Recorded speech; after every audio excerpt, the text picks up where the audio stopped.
Hello, and welcome to the Creative Empowerment Subgrant Program Informational Webinar for Round 2. Thank you for joining. The Office of Arts and Culture is thrilled to be able to offer the second funding opportunity to support individual creatives in advancing their careers and community engagement. First, I hope everyone is able to view my screen. You should be viewing the informational webinar title page. Also, I'm just checking that anyone in attendance can hear me. If you cannot, please raise your hand or comment as such in the chat.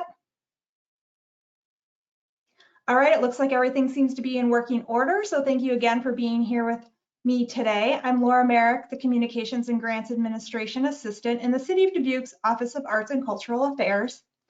I'm happy to be your guide through this educational session and serve as an ongoing resource afterwards. Before we dive in, I wanted to share a few housekeeping items. As a reminder, this webinar is being recorded and it will be accessible via a link posted to the Creative Empowerment page in the Arts and Culture section of the city's website. The documents referenced throughout this webinar, such as the notice of funding, the terms and conditions, application questions, scoring criteria, and matrix, can also be found in the handout section. Additionally, a PDF of the slides from this webinar will be made available, and the documents I just mentioned are currently available on the Creative Empowerment webpage. I'll show you how to navigate to this webpage and access these documents later in the webinar. And just to highlight again that the Creative Empowerment Subgrant Awards are federal funds, so be sure to review all the materials and ask questions. As we move through this webinar, please feel free to enter questions anytime in the questions box. I'll check for questions periodically throughout the webinar. I may choose to respond to questions if easily answered or choose to table questions to address in the Q&A portion of the session. If a question is best addressed offline after the session, I'll be sure to take note and follow up with you afterward. We've got a lot to cover, so let's get started.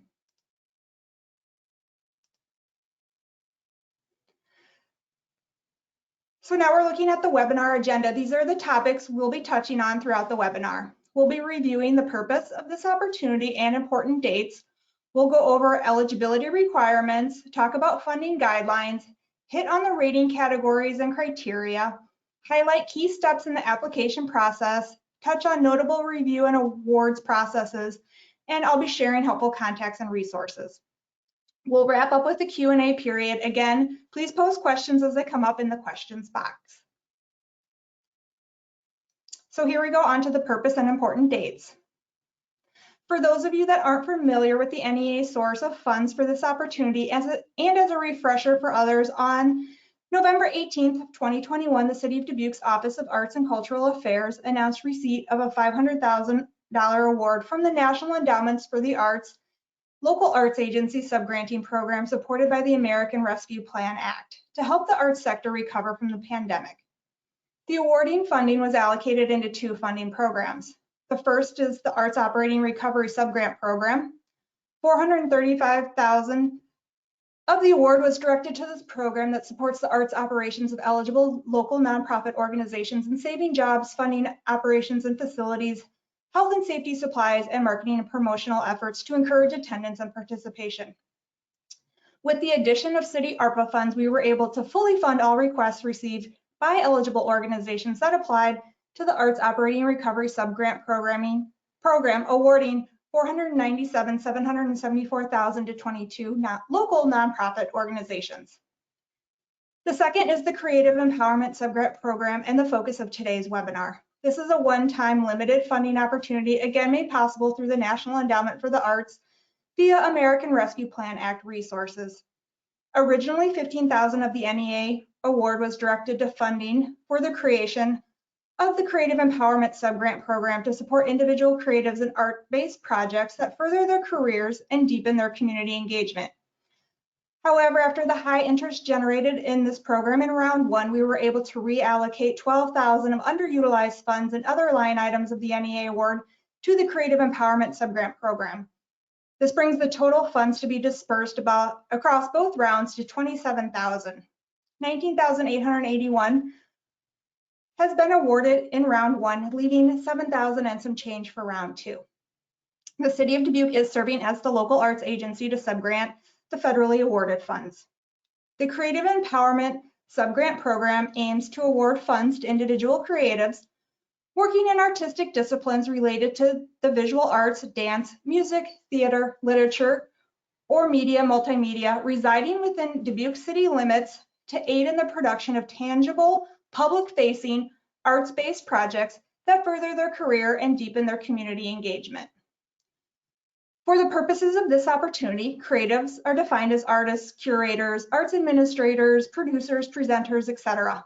If you are considering applying and aren't sure that you consider yourself to be a creative as demonstrated in the examples, please reach out to me and I'd be happy to discuss things with you so we can determine if you are a qualified creative or not. Creative empowerment funds, including stipends, fees, and/or one-time expenses, must support the development or execution of projects by creatives with defined outcomes related to their career and community development goals that occur within the eligible funding period of performance. The funding period of performance for round 2 is October 1st of 2023 through March 31st of 2024. 2 application rounds are offered to assist in facilitating creatives' execution in either a newly formulated or existing arts-based project. In either case, the execution of the project must take place during the defined period of performance, and applicants may submit an application each round but may only receive funding for one project. This translates to if a creative was awarded funds in round 1, they are ineligible to apply to round 2. However, if the creative applied to round 1 and was declined funding, they may apply to round 2. As shared earlier, we'll dive deeper into topics such as the eligibility and allowable costs in the following slides. So let's talk about important dates that you'll want to keep on your calendar as round 2 of the Creative Empowerment Subgrant advances. Friday, July 14th. This is a critical date. Complete applications are due by 11:59 p.m. Applications are accepted only via Slide Room, which is the online portal system that hosts the application and facilitates the applying, reviewing, and reporting functions of the program. Please include only the materials requested in the online application. Late, incomplete, or ineligible applications will not be accepted. Likewise, changes or the addition of materials to an application after the submission deadline will not be accepted unless requested by staff. So please, please, please do not wait to submit your application at the last minute. And if you have questions, please contact me. Your goal should be to get your application in before the deadline and not just meet the deadline. In late July and early August, applications will be reviewed by an assembled volunteer grant reviewer panel guided by the scoring criteria and matrix we'll cover later. The end of August brings about the funding strategies that are informed by the reviewer scores and discussion with staff to flow to the Arts and Cultural Affairs Commission for recommendation and then on to the city manager and city council for final approval. September brings us to sending out award notifications and the release of the award agreement. In September, signed agreements and invoices from those creatives awarded funds will be collected. Once all documents are in place, invoices will be submitted for payment and 100% of the awarded funds will be dispersed. We anticipate the disbursement of funds sometime in October of 2023. A final report must be submitted within 30 days after the end of the period of performance ends, no later than April 30th of 2024. Again, the period of performance is defined as the time frame in which the subgranted funds must be expensed in and the project's public-facing components occur. The period of performance for round 2 is October 1st of 2023 through March 31st of 2024. Now we're going to look at eligibility requirements. So spending some time talking about eligibility, applications are encouraged from Dubuque-based practicing creatives working in artistic disciplines related to the visual arts, dance, music, theater, literature, or multimedia that meet all eligibility requirements. Again, for the purposes of this opportunity, creatives are defined as artists, curators, arts administrators, producers, presenters, etc. And if you're wondering about your status as a creative, please reach out to me and we'll explore this component offline together. Eligible applicants must meet all of the following requirements, and individuals who do not meet these requirements are not eligible to apply. So looking at the criteria outlined on the slide, to be eligible, an individual must be actively creating, making, or producing arts projects or arts events and be capable of providing examples of creative output made, curated, or otherwise administered that falls within the eligible disciplines, which we'll look at next, and has presented such examples in physical and/or virtual public spaces. All creatives are limited to receiving support for only one project. The creative applying must be 18 years of age or older. The creative must be a current, legal, full-time Iowa resident with a permanent address within city limits of Dubuque at the time of application. Applicants must remain a state and city resident throughout the applied for period of performance. Residency will be confirmed during the vendor setup process if the project is funded. The project proposed must include tangible, public-facing outcomes to occur during the applied for period of performance, which again for round 2 is October 1st of 2023 through March 31st of 2024. The project must be initiated and managed by the applicant and not an organization or business. Also, individual creatives who are members of artist teams, bands, dance troupes, or similar creative collectives are eligible.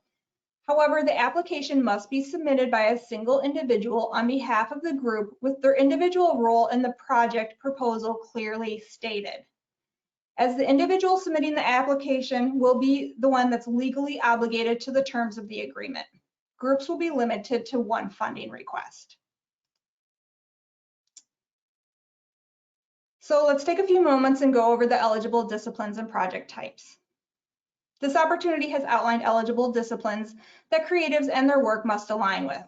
The high-level description of the disciplines are listed here on the slide. If you are wondering which discipline is the best fit for your project, please reach out. Together we can determine which discipline is the most appropriate fit.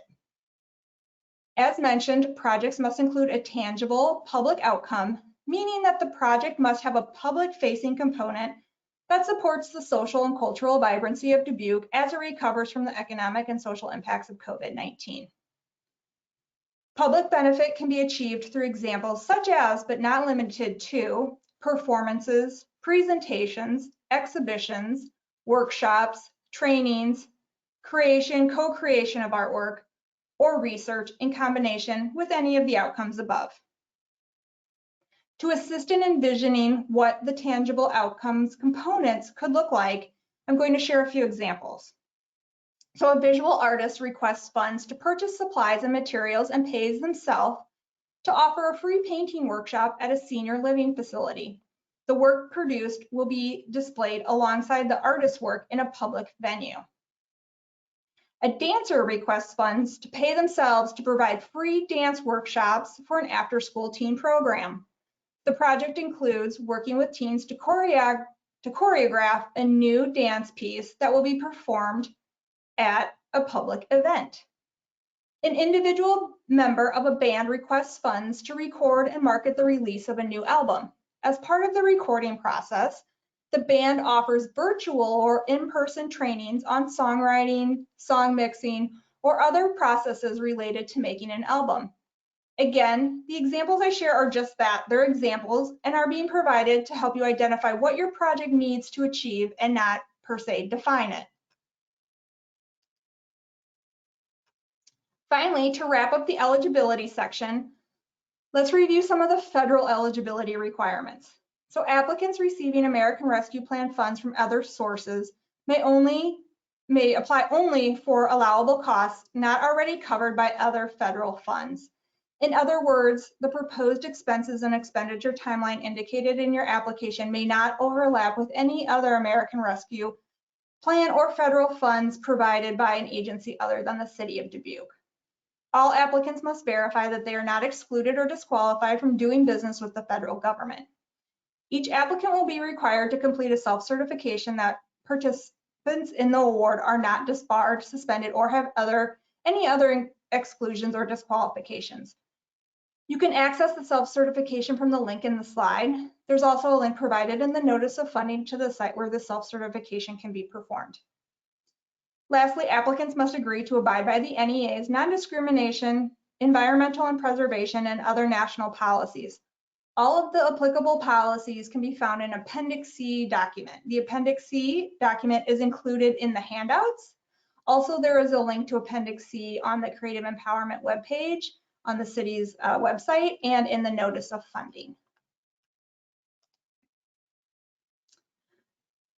So this slide presents a list of the ineligible entities, including for-profit organizations or businesses, nonprofit organizations, or individuals requesting funds for projects counting towards fulfillment of academic credit for a degree granting program. Next, we're going to look at funding guidelines.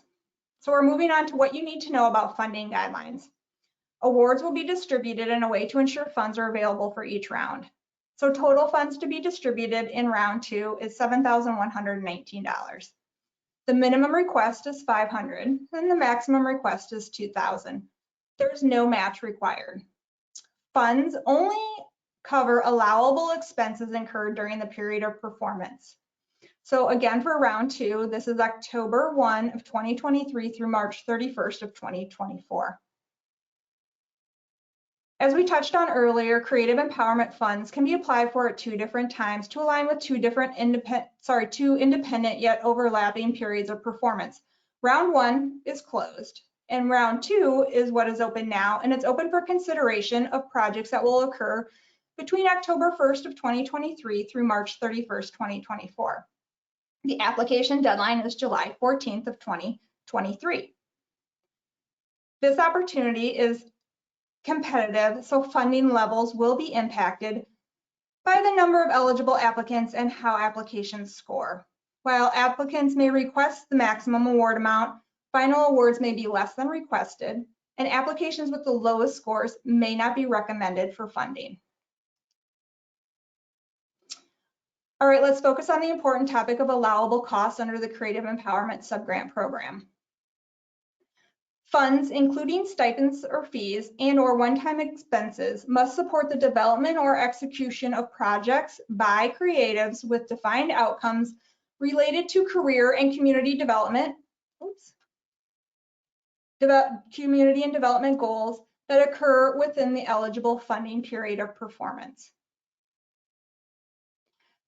Funds must directly support costs associated with specific activities or work, such as performances, presentations, exhibitions, training, research, and/or creation of an artwork with tangible outcomes.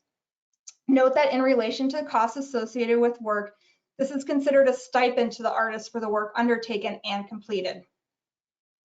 Artist expenses related to public art, such as murals, must comply with and be approved by the City of Dubuque and the National Endowment for the Arts for its potential impact on historic properties, district sites, and the environment to fulfill responsibilities and obligations under the National Historic Preservation Act and the National Environment Policy Act, respectively. If your project or projects fall into this category when you apply, you'll need to answer the proposal summary question associated with this with a yes and provide a brief description. I'll then work with you to ensure compliance, but be aware that subgrants for public art projects will be considered pending until all parties have fully approved the project.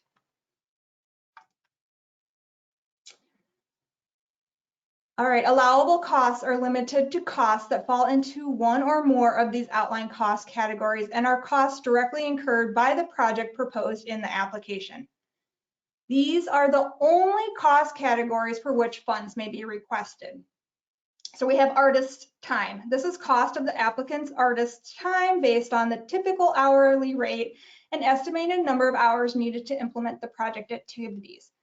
It cannot support children as professional artists. Professional services. This is the use of professional services to support the implementation of the project. Examples are contracted artists who support the project, production crew, professional consultants who may help with the project marketing plans and design, and etc.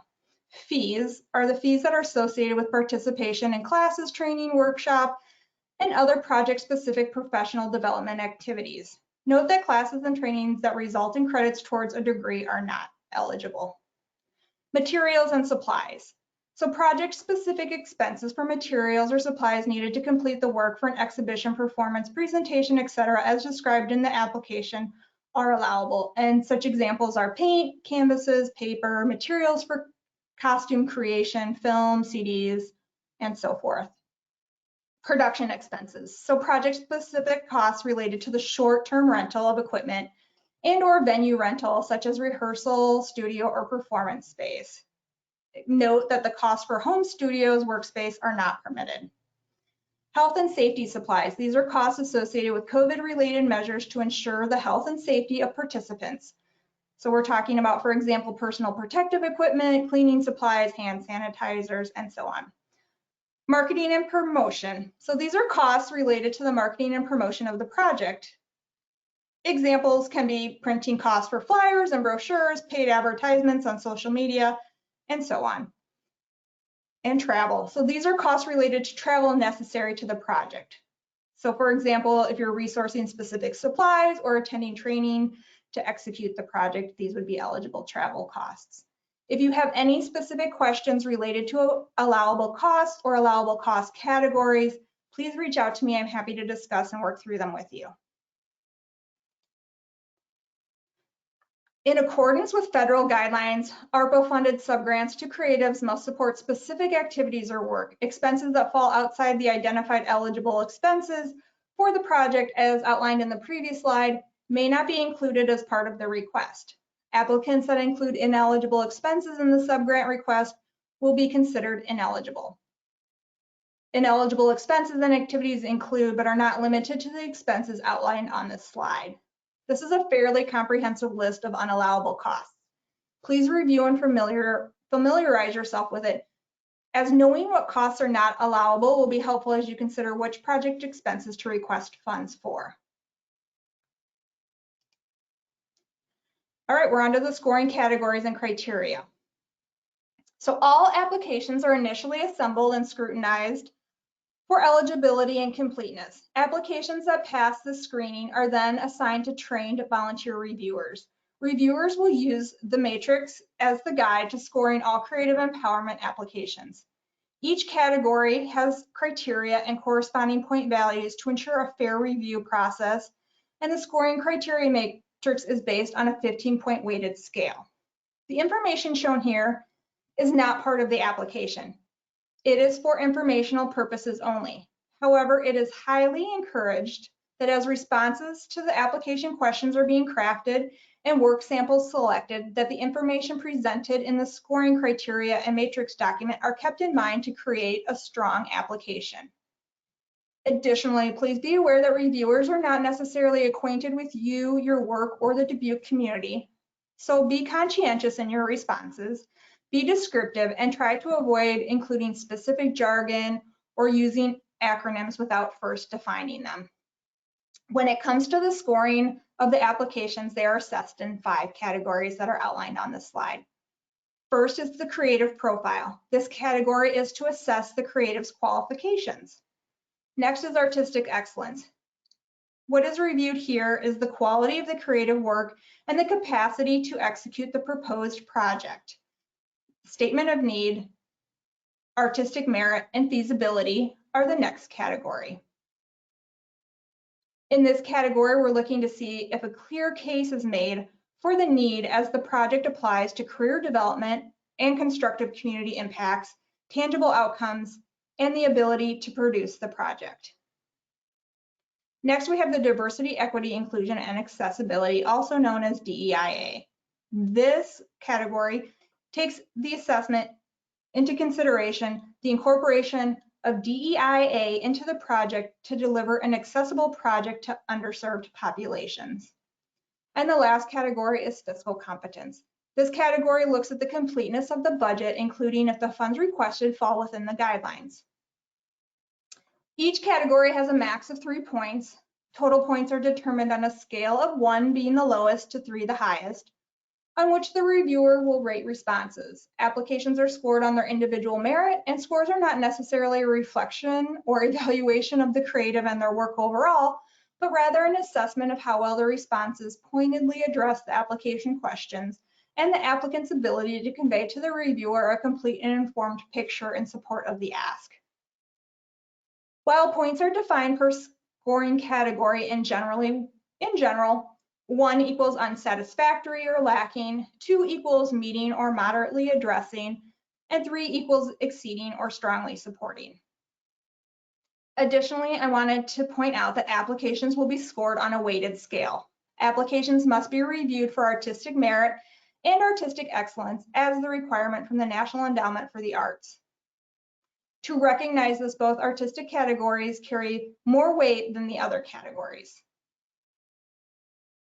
While we encourage you to put your best foot forward in all categories, it is especially important that you do so in the artistic categories. Remember that this is a competitive opportunity.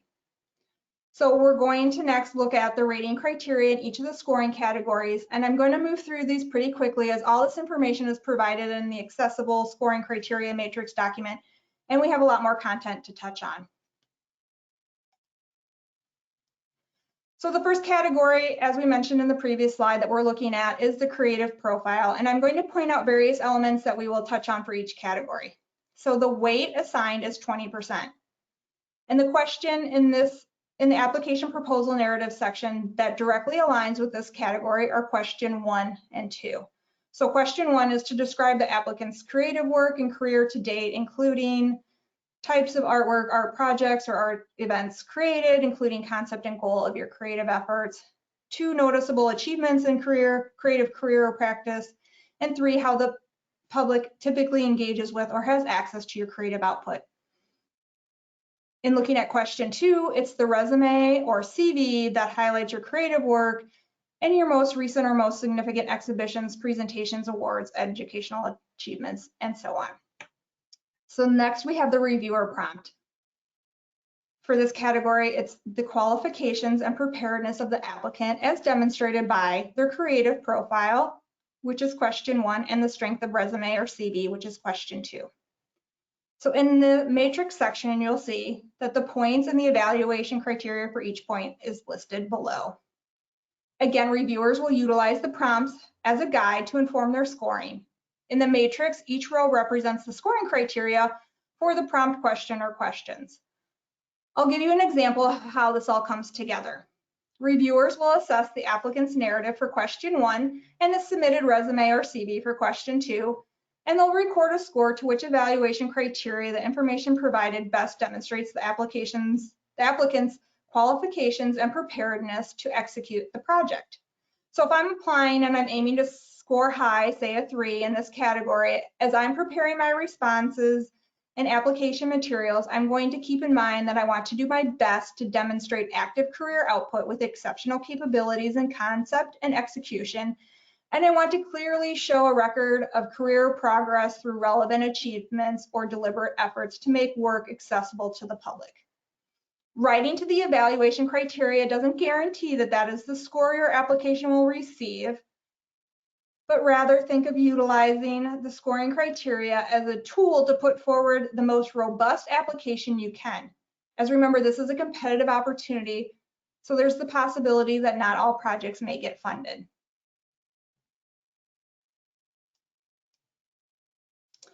The next category we're touching on is artistic excellence. Key things to note here are the weight assigned is 30%. What is being factored in for the artistic excellence category are the provided work samples and the sub-question 1 under question 3 in the application proposal narrative section. So work samples, this is the high quality collection of 3 to 5 media samples of your work that you'll provide in your application that demonstrate artistic excellence via the quality and diversity of your artistic creative outcomes and commitment to your artistic creative practice. When we're looking at question 3, we're talking about describing the project proposed and related activity in further detail that the grant funds will support within the eligible period of performance, including how the project enables the applicant to achieve a particular goal that advances their creative practice or career. The reviewer prompt is, there is a demonstrated quality of creative works and/or services or events appropriate to the completion of the proposed project, and the subgrant funds will help advance the applicant's career or work. And then you'll see, as we talked about on the previous slide, that the reviewers will utilize the prompt question and criteria to guide their scoring. Now we're quickly going to go over the components for the statement of need, artistic merit, and feasibility category. Again, key things to note here is the weight assigned is 30%. Since this category covers multiple evaluations, we're going to touch on each one. For the statement of need, the question applied is sub-question 1 from question 3 in the proposal narrative section, particularly around how the project enables the applicant to advance their career, their creative practice or career. And again, you've got the reviewer prompt that's outlined and the criteria and points as a guide for completing your answers. Next is the artistic merit. So still assigned a weight of 30. The question applied for this topic are sub-questions 2 and 3 from question 3 in the proposal narrative section. So you can see question 3 is outlined and we have the sub-questions 2 and 3 included on this slide. Next, we've got the reviewer prompt that will be used by the reviewers in assessing, and we've got the criteria to guide their scoring. And the last component in this category is feasibility. Again, same key things to note here are the weight assigned is still 30%. The question in the application for determining feasibility is question 4 from in the proposal narrative section. We've got question 4 outlined. We've got the reviewer prompt outlined. And again, reviewers will utilize the prompt and the outlined criteria to inform their scoring. So the next category we have here is diversity, equity, inclusion, and accessibility. The key things to note here are the weight assigned is 5%. The questions in the application proposal narrative section is question 5, and this is how is DEI incorporated into the project planning and delivery? Describe how the project will be publicly accessible and any specific population served by the project. Please note that this answer should not focus exclusively on giving away tickets and or using an ADA accessible facility. For example, in addition to utilizing a physically accessible venue, how will the organization ensure that people with disabilities can participate in and benefit from your programming or project? This might include providing ASL interpretation, captions, and or audio descriptions for events, performances, visual audio descriptions, or tactile models of artwork. Again, we've got the reviewer prompt outlined and we've got the criteria that will inform scoring across the bottom. The final category is fiscal competence. Key things to note here are the weight assigned is 15%. The questions in this application part are the finance section that will directly align with it are questions 3 and 4. Question 3 asks to describe what the subgrant funds will be used for, including specifying the artists or vendors who will be paid and justification for the figures included in the budget. If the requested funds are supporting an element of a larger project, please explain. For question 4, the creative empowerment request form, which we'll talk about a little bit later here, will need to be submitted and it will be assessed. We will spend some time on this form, as I just mentioned, in the next section. And this form will need to be completed and uploaded by the applicant, and it's going to outline itemized eligible expenses that are being requested for the Creative Empowerment Subgrant funds to cover. This includes a brief description of each expense, quantity, rate, unit price, and the amount of funding requested towards that expense. Again, for the reference of the reviewer prompts and the scoring criteria matrix are included in this slide. This is a quick overview of the scoring categories and the criteria reviewers will keep in mind as they review the materials and assign scores. As I mentioned earlier, you'll want to keep the scoring categories and criteria in mind as you prepare your responses.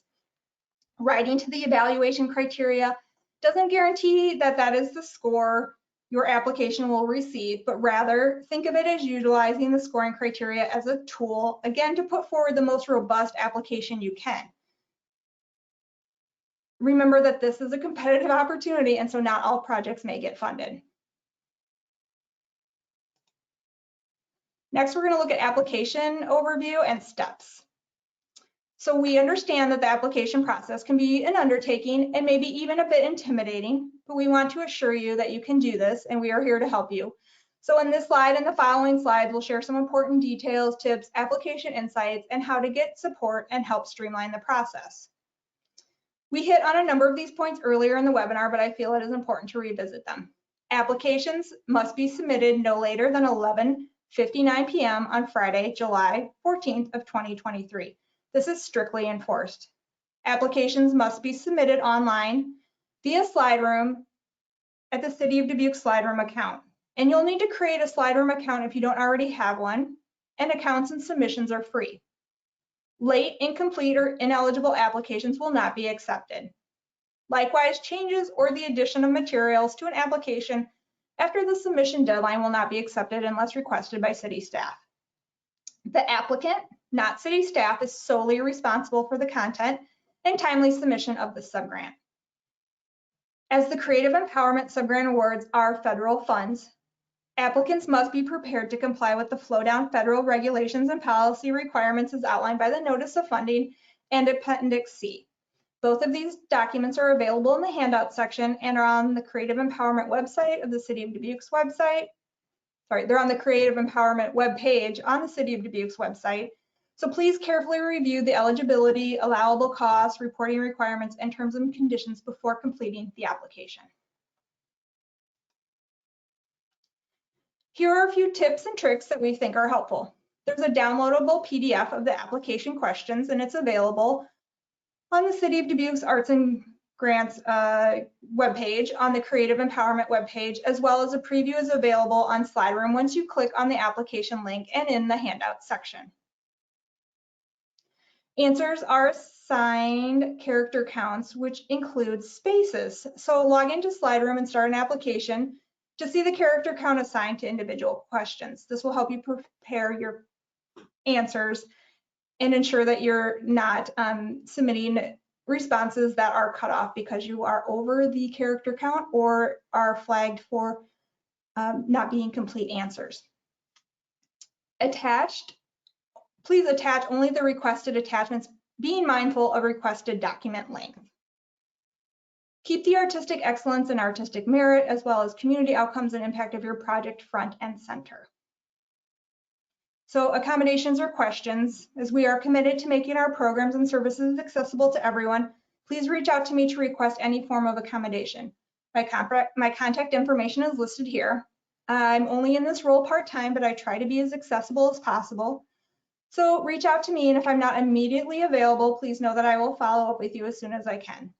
In addition to today's informational webinar, I'm hosting virtual office hours to allow applicants to connect directly with me about program guidelines or the application process. I'll be showing the virtual office times and date later on another slide, but the virtual office hours that I will be hosting are on Thursday, June 15th from 9 a.m. to 10 a.m.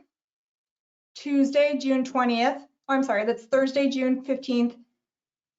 Yes, Thursday, June 15th from 9 a.m. to 10 a.m. Tuesday, June 20th from 5 p.m. to 6 p.m. Thursday, June 29th from 8:30 a.m. to 9:30 a.m. And then Wednesday, July 5th from 5:30 p.m. to 6:30 p.m.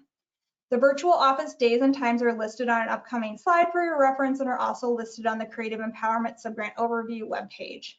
To join a virtual office session, you'll simply need to visit that page and click on the link on the date and the time frame of the session that you want to attend, and we'll be connected. And if you are having technical difficulties with SlideRoom, please reach out to them. If you have any questions regarding the application or how to navigate SlideRoom, you can reach out to me. So let's step through accessing all the relevant information to prepare for applying, and then we'll go over how to apply. First, it is recommended that you review all of the materials provided in support of the opportunity. That includes the notice of funding, terms and conditions, application questions, funding request form, scoring category, and criteria matrix, and Appendix C. We've covered and highlighted most of these materials, like the notice of funding, and dug deeper into others, like the scoring categories and criteria. But it is your responsibility as the applicant to be aware of what is presented in the materials. If you have any questions, As you review the materials or are working through the application, please reach out to me and I'd be happy to provide guidance. Your best resources or your best resource for accessing all the documents and other information is on the City of Dubuque's website. So how do you get there, you might ask? If you navigate to the cityofdubuque.org and then click on Doing Business in the top menu and then select Arts and Culture under the Learn About Dubuque section, you'll be navigated to this page. You can also directly access this page by going to the cityofdubuque.org/arts and culture. And so once you are on the arts and culture page, you'll see that there are the funding programs in the left side menu, and then you'll be able to navigate to the NEA Local Arts Agency subgranting information, and then finally to the Creative Empowerment Subgrant Overview page. And once you are on the Creative Empowerment Subgrant Overview page, you'll be able to locate all of the program documents and other applicable links that you are wanting to review before applying. So on this overview page, you'll see a listing of all the relevant documents in support of applying, as well as the link to SlideRoom to access the application. Remember, since the Creative Empowerment Subgrant Awards are federal funds, applicants must be prepared to comply with the flow-down regulations and policy requirements as outlined by the Notice of Funding and Appendix C. Please carefully review the eligibility, allowable costs, reporting requirements, and terms and conditions before completing the application. So that is where to find all the pertinent information in preparing for applying. If you require the materials in a different form or have questions or need guidance, please feel free to reach out to me and I'd be happy to talk to you about them. As I mentioned earlier, I'm also hosting virtual office hours on various days with day and evening hours, and you can find the listing of and the links to the virtual office hours on the Creative Empowerment Overview page. Simply click on the link on the noted date during the indicated time to connect with staff, which is me. And of course, I'm also able to provide assistance outside of the listed office hours, so feel free to contact me via my email or phone number to discuss any questions. We can also coordinate a time to connect to walk through any aspects of the application that might be helpful. So now that you've reviewed all of the materials, know that you're eligible, and have a project identified and organized the allowable project costs, you are ready to apply. You can arrive at the City of Dubuque SlideRoom page by clicking on the links listed under the How to Apply section on the Creative Empowerment Overview webpage, or you can directly access it by going to cityofdubuque.slideroom.com. Again, it is highly recommended that you carefully review the eligibility, allowable costs, reporting requirements, and terms and conditions before completing the application. It is your responsibility to ensure that you can implement the subgrant in full accordance with the federal regulations and policy requirements. SlideRoom is free to use and there is no fee to apply. However, you'll either need to use an existing account if you have one or create an account to start an application. So you can click on the Apply button to start your application. If you have an existing account and aren't already logged into SlideRoom, you can log in after clicking the Apply button. You simply click on the login and then you'll be prompted to log into your SlideRoom account. If you need to create a SlideRoom account, you can do so using the Sign Up for the SlideRoom account form. So once you've created your application, once you've created an app, once you've clicked on the Apply button and you've got your account and you're started an application, you'll be directed to advance through all the required forms, attachments, and the portfolio sections before submitting. So at the top of your application, you'll see the 4 parts to be completed. The first is forms. This is a series of 6 forms that are going to collect relevant contact information, eligibility answers, project summary, and responses related to you as a creative and the project details, including the itemized funding request. Lastly, you'll be required to attest to various statements relating to the content of the application.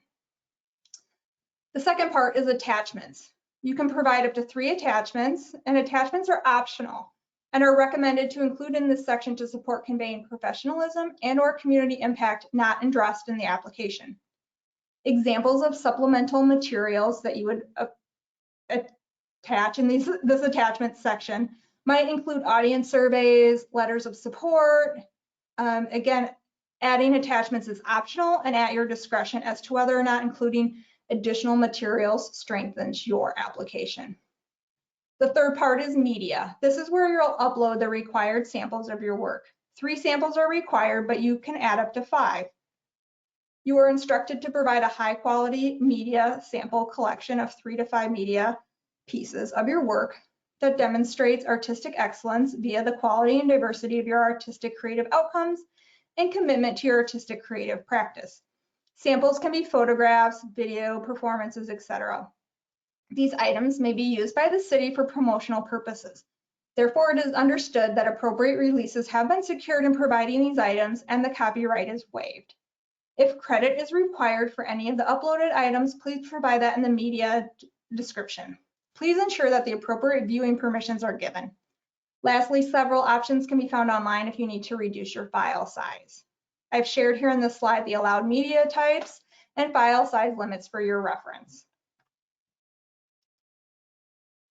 As you work through the various sections of the application in SlideRoom, you'll notice that if there are any incomplete areas, you'll be notified with the red triangle with the exclamation mark in there. So once a section is complete, you'll see the green check mark indicating that it is ready to submit. If you miss completing a required field, SlideRoom will display an error notification. The error notification will indicate on which form and which questions are generating this error. This way you can easily navigate to those fields and complete them. You do not need to complete the fields generating an error to advance in the application. You can revisit the errors when you are ready to. However, you will have to resolve any errors before the application is able to be submitted. An excellent feature of SlideRoom is that it automatically saves your information as you work in the application. Also, you do not have to complete your application in one session. You can work on your application over time and complete sections as the materials are ready. To save and exit to return later, click on the Save and Exit button in the upper right of the application screen. So we're just going to take a quick detour to look at how to log back in after you've saved and exited SlideRoom, and then we'll return to stepping through the application. So to log in after saving and exiting your application, you'll go back to the City of Dubuque SlideRoom page, and then instead of clicking on the Apply Now button, you'll click on the Login button in blue in the top left of the page, top right of the page, after which you'll be prompted to enter your login information, or you can enter your email and password at the top of the page and then click the blue Login button. Then you'll be directed to a page that shows your application in progress, and you're going to click on the Continue button, and then you'll be back into your application. So now let's jump back into the application. So once you've addressed any incomplete fields, as indicated by the error notification, SlideRoom will display a success notification and check off the form. Many of the questions you'll be completing in the form section are text field, yes, no, or check boxes. Those are straightforward enough to complete. But please keep in mind that the questions requiring a more lengthy response, such as describing the applicant's creative work or the project proposed, have character counts. The character count assigned to the question are shown in the lower right of the response field. It will also show you how many characters you've used. If the character count is over, it will show you that too. So please do your best to keep the responses within the recommended character count. Other question types you'll encounter in the application will require you to upload a document. If a template is provided, the link to locate the resource will be provided. You'll need to download the file completed and upload it using the Choose File button. You'll then be prompted to locate the file and open it, and then SlideRoom will do the rest to attach the file. So once the file is uploaded, you'll see a preview of it. If you need to remove the file and upload an updated version, click on the trash icon, confirm you wish to delete the file, and then repeat the steps to upload a new document. So let's look quickly at the attachments section. As mentioned before, this section is completely optional. You can provide up to 3 attachments of additional support conveying the professional nature and/or community impact of the application. Examples of supplemental materials include audience surveys, letters of support, and so forth. These materials are not factored into the application scoring, but again, attachments are optional and at your discretion as to whether or not Including these materials would strengthen your application. If you have any supplemental attachments, you'll upload them here using the same process as we've gone over already for adding documents in the form section. The last section of the application you'll need to complete is the portfolio section. So as we touched on earlier, you are required to provide a high quality media sample collection of your work that demonstrates artistic excellence via the quality and diversity of your artistic creative outcomes and commitment to your artistic creative practice. At a minimum, you'll need to provide 3 media samples. However, you can provide up to 5 samples, and samples can be photographs, video performances, etc. To add your samples, you'll click on the Add Media button. Then you'll be able to select the source of your files. The left hand shows what sources are available. You'll see at the top is listed the file formats and sizes accepted. Please ensure that the appropriate viewing permissions are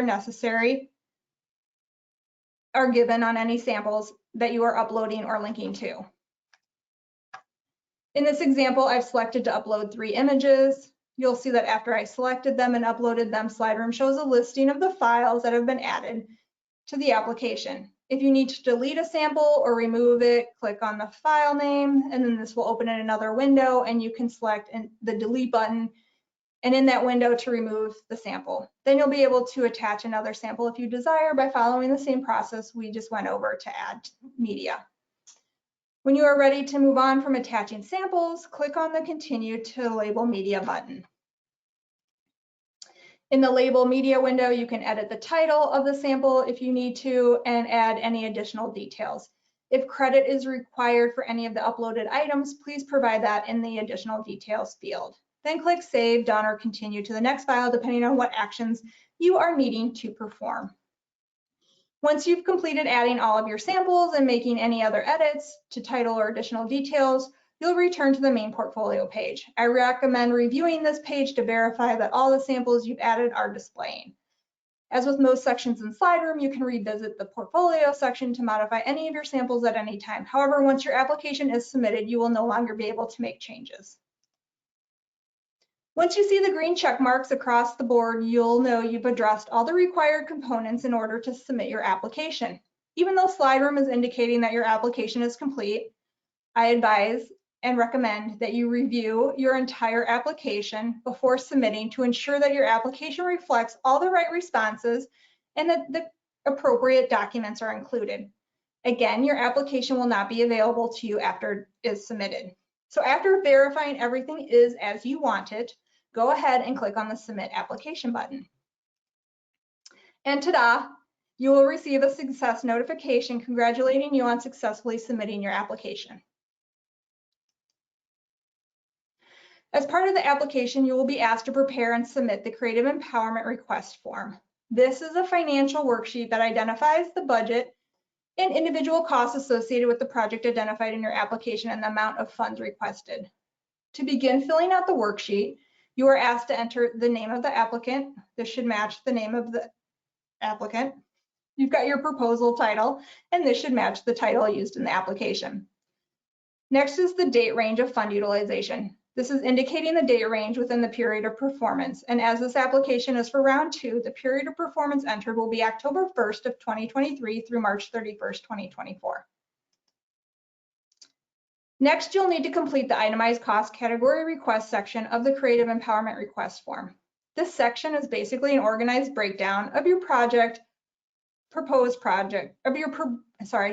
This section is basically an organized breakdown of your projected proposed project costs and the funding amount request. Instructions are included on the worksheet as well as descriptions of the allowable cost categories. You'll notice when you are filling out the form that the allowable cost categories outlined in the worksheet are the same as the allowable costs categories covered earlier in the webinar. I know that this sample is small, but I wanted to show a full view of the full projected proposed expense section to point out all the cost categories and the fields you will need to be filling out in order to request the funds for an item. So to complete the form with the itemized eligible expenses the requested Creative Empowerment Subgrant funds will cover, you'll first identify the allowable cost category that is an appropriate fit for the cost. You'll identify the item expense, add a brief description of each expense, and the predicted quantity and rate or unit price. You'll then enter the calculated total of the item expense, so quantity times unit rate. And then under the amount of the funding requested for the item, enter the amount you are requesting of that expense to be funded by the Creative Empowerment Subgrant Program. This can be the full amount of the expense or a portion of it. Please remember to round all costs to the nearest dollar. The allowable cost category totals will auto-calculate, as will the total project expenses and the grant amount requested fields. As the maximum ask for the Creative Empowerment Funds is $2,000 and the minimum is $500, the total grant amount requested calculated at the bottom of the worksheet must display a total between $500 and $2,000. It is okay if the total expense field calculated at the bottom is more than the grant amount requested field, as we anticipate your project may have more allowable cost expenses than the funding can cover.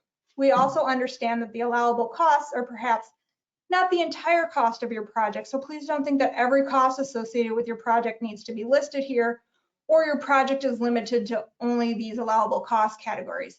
The costs listed on this sheet are the only costs that are eligible to be funded by the subgrant. I understand this is a lot of information, and so we're going to look at some samples in the next slide. So for this example, we'll say that I'm putting on an arts education workshop. I've identified in my project proposal that I have expenses necessary to executing the project within the period of performance, and those costs align with the allowable cost categories of production expenses, health and safety supplies, and marketing and promotion. When entering in the allowable cost for the workshop, I'm going to enter the cost under the appropriate category, list the expense item, provide a brief description, add the quantity I need and or the rate, your unit price. Then I'm going to enter the total for that expense for the project by taking the quantity times the rate, unit price, and then I'm going to add in the amount of funding I'm requesting from the Creative Empowerment Subgrant to either cover a portion or to cover the total expense. So I've entered in a few sample costs under the various allowable cost categories I identified. You'll see I added in all the requested fields, rounding any cost to the nearest dollar. Notice the various way funds for costs can be entered. For the hand sanitizer, the requested funds are for the full cost of a single allowable item in the health and safety supply category. The total expense is $50 and the requested funds is $50. The amount requested for the print ad under the marketing and promotion category is again a single item cost, but in a different cost category, and is requesting less than the full cost of the expense. So $200 is requested versus the ad total of $350. And funding asked for the projector and conference room rental are two item costs under the production expense category, where the funding request is for multiple items in the same cost category and less than the item expenses. So I'm requesting $25 and $255 respectively in relation to the total cost of $35 for the projector rental and $500 for the rental of the conference room. And what I'm not showing here, but you could also request the full funds for a single item in a single cost category. So say the conference room rental is really $2,500. I could list the conference room rental under the production expense category list section and list the total as $2,500 for the funding request. Oh, I'm sorry. So I could list the conference room rental under the production expense category and list the total as $2,500 and then list the funding requested as $2,000, and that would be all that I would need to enter, because at the bottom my total expenses would be $2,500 and my grant amount requested would be $2,000, which is the max ask for the requested funds. So again, remember that the maximum ask for the Creative Empowerment Funds is $2,000 and the minimum is $500. That means the total grant amount requested calculated at the bottom of the worksheet must display a total between $500 and $2,000. It is okay if the total expense calculated at the bottom, as shown as the example, is more than the grant requested amount. because the overall intent of this form is to outline your allowable cost categories in relation to your project and provide reason justification for the amount of your funding request. You do not need to fill in every line on this form. You need only fill in the lines for expenses that correlate to the allowable cost categories of your project to demonstrate the need for the requested funds. The cost categories shown on the form are the only eligible cost categories, and it is anticipated that your project will have other costs that don't align with these cost categories. However, it is not appropriate to include ineligible costs on this form. So we're going to look at the review and awards process quickly. So touching briefly on the review and awards process, to reiterate, this is a competitive opportunity and funding levels will be impacted by the number of eligible applicants and how applications score. While applicants may request the maximum award amount, final awards may be less than requested, and applications with the lowest scores may not be recommended for funding at all. After the application window closes, staff retrieves all submitted applications and reviews each for completeness and compliance with eligibility requirements. Staff will reach out to applicants if there are any questions and/or to request additional information. Staff will provide updates to applicants as to the status of their application and whether it moves forward onto the review process. Eligible applications then move on to the review panel. These are volunteer reviewers composed of representatives independent of the Arts and Cultural Affairs Advisory Commission and city staff. We'll review the score applications guided by the scoring matrix we covered earlier. Scores are then compiled by staff, discussed by staff with reviewers, and then staff presents funding options to the Arts and Cultural Affairs Advisory Commission. The Arts and Cultural Affairs Advisory Commission then reviews the presented rankings and funding options and makes a recommendation on the funding to the city manager and city council. Next, city manager and city council review and approve or adjust the Arts and Cultural Affairs Advisory Commission's funding recommendation. Once the funding is passed by council, staff will send out award notifications. This is anticipated to be in early September of 2023. The notification will follow with an award letter, a request for a signed agreement, an invoice, and any other required documentation. The award communication will provide further instruction on reporting and recognition requirements. Oh my goodness. Once the requested documents are provided, invoices are submitted for payments and some subgrants will be paid in full. That means 100% of the subaward will be released to you. Again, the anticipated subaward disbursement timeframe is sometime in October of 2023. As a reminder, subgrant funds must be used only for the purpose described in the application and incurred during the period of performance. Any changes or modifications to the purpose must be reported to the City of Dubuque in advance. Lastly, staff manages public announcements and any media communications related to the subgrant awards. So let's touch on some helpful contacts and resources. So as we touched on earlier, we are committed to making our programs and services accessible to everyone. So please reach out to me if you have any accommodations requests or have any questions. I've also provided a list of helpful resources on the right, but always feel free to reach out to me at the contact information that's posted here. All questions are welcome as I'm here to assist you in the application process. And now we're on to questions, but I'm not seeing that any are posted. So we will wrap things up and I will just say thanks again for your interest in round 2 of the Creative Empowerment Subgrant Program. I know a lot was covered in this session, so please feel free to reach out to me with any questions. As I stated earlier, I'm here to support you and I look forward to receiving your applications. Thanks so much.